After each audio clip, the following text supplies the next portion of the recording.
இயேசுவுக்கே புகழ்.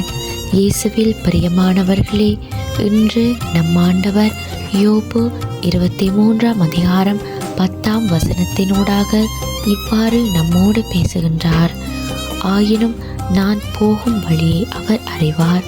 என்னை அவர் புடமிட்டால் நான் பொன் போல் துலங்கிடுவேன். ஆண்டவர் நம்மையும் நம் போக்கையும் நன்கு அறிந்து வைத்திருக்கின்றார். உங்களுடைய ஒவ்வொரு அசைவின் அர்த்தத்தையும் அவர் விளங்கிக் கொள்வார்.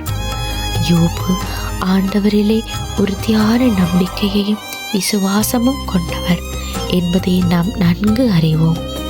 அவருடைய வாழ்க்கை நமக்கு சிறந்ததொரு எடுத்துக்காட்டு. பிரியமானவர்களே, யோபுவினுடைய வாழ்க்கை ஆண்டவருடைய பார்வையில் மிகவும் அழகானதாயிருந்தது. அதே போலதான் எங்களுடைய வாழ்க்கையையும் இருக்க வேண்டும்.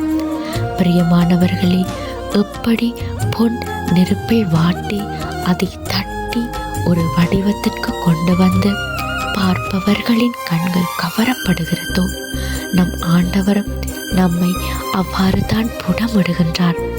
சோதனைகள், வேதனைகள், வலிகள், கஷ்டங்கள், இழப்புகள், தோல்விகள் இவைகள் எல்லாம் நம்மை புடமிடுவதற்காகவே தான். பிரியமானவர்களே, யோபு தனது கஷ்டத்திலும் ஆண்டவரை மறுதளித்து விட்டு விலகினதே இல்லை.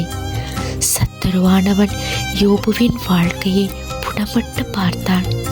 யோபு சோர்ந்து போய் ஆண்டவரை விட்டு விலகி விடுவான் என்று எண்ணினான். ஆனால் யோபு ஆண்டவருக்குள்ளேயே விசுவாசத்தோடு இருந்தார். ஆண்டவர் யோபுவை முன்பு இருந்ததை பார்க்கிலும் அதிக ஆசீர்வாதங்களோடு அவர் வாழும்படி செய்தார். அதே போல்தான் பிரியமானவர்களே, ஆண்டவர் எங்களையும் புடமிடும் போது நாம் அவருக்கு ஏற்றபடி இருந்தால் பொன்னை போல எங்களுடைய வாழ்க்கையையும் அவர் சிறப்பாக இருக்கும். இந்த வார்த்தையை முழுமனதோடு ஏற்றுக்கொள்றீங்களா? ஆண்டவருக்கு நன்றியோடு ஆமேன் சொல்லுங்க. இயேசுவின் நாமத்தினாலே ஆமேன்.